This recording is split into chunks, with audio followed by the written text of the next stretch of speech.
This is John Ellis from Mayse Automotive Group, showing you our 2015 Z51 package Corvette we have. I'm going to touch a little bit on the performance, traction management, the magnetic suspension, and the dual mode exhaust, which for 2015 is actually standard on the Z51, the dual mode exhaust is. Performance traction management is still an option. That is electronically controlled differential for the traction management, and then the magnetic selective ride control, which Corvette has had for several years, can change your suspension up to 1,000 times a second based off road conditions. How it works is there's actually the fluid inside your shocks.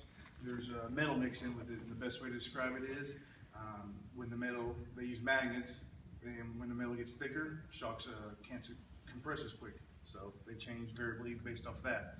I'm going to take the camera back and show you the interior of how the exhaust and the different modes of the Corvette work. So of course we're going to start it first. By default, from the factory, they all are linked to the driving mode. The exhaust is. All Corvettes start in the. This vehicle is in demonstration mode. Oh, by the way, this Corvette does have the new Wi-Fi in it too that you're hearing. You do have your weather mode, Eco, Touring, Sport, Traction. On Sport and Traction, your exhaust will open up on that. Now we'll move over here. We'll go to your settings and then driving mode, engine sound management, and then that's where you'll select what mode you want the engine sound in. Now they do have it called stealth mode, and then touring, not much difference. Again, sport and tracks where it opens up. Auto is where it is based off what mode you're in the car. So we're going to put it in track, just for loud. Hit back. Now you can change your steering and have it selected based, you know, off the mode, or pick touring, sport, or track.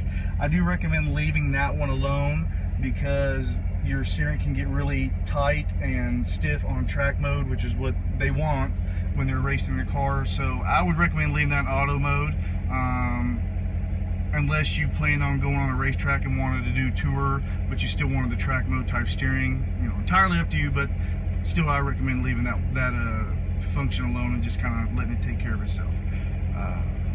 Okay, so again, traction mode, or track mode, excuse me. Weather, obviously if it's raining or anything of sorts like that, that's the one you definitely need to leave it in.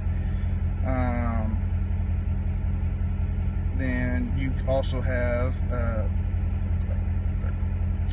Eco. That's going to be best fuel economy. Now each time you change a mode with the traction management, it will let the car, I guess, let it get out of control a little bit more. On weather, it's not going to let it hardly get any sideways with the StabiliTrak and that.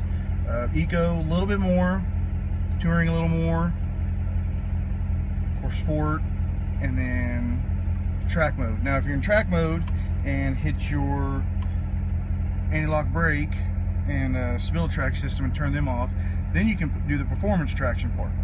That's where you pick wet, dry, track, race, sport 1, sport 2, and pick there. Now I will warn you, if you're in that, your suspension is really hard.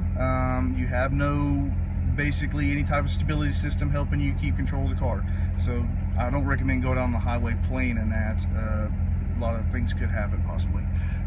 Also, now you notice my display hasn't changed, and a lot of you are probably thinking, well, why hasn't it changed? We're going to go down here to settings. This is all done. I'm doing this with the driver information center, the 4-way on the steering wheel, and then sport theme. I'm going to hit to the right, and I'm going to link. You can either link with the drive mode or pick the one you like. So I'll just show you what they look like. There's your track mode, kind of a 80s model Corvette with the sweeping tack. Those 2, 4, 6, 8, those 10 dots at this top are red line monitors. They'll actually light up when you get close to red line. And then there's your speedometer down at the bottom left, and what gear you're in, and then there's some track times if you use it, and then very bottom left is your how many miles, bottom right is your compass.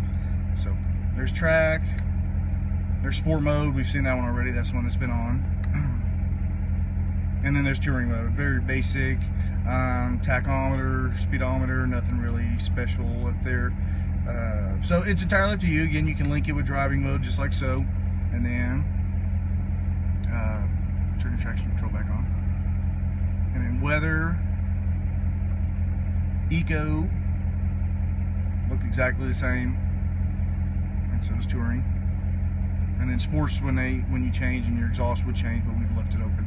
And back to touring or track. So there's kind of a demonstration on your different modes, your exhaust, dual mode exhaust, and a little description on how your magnetic selective ride works, and your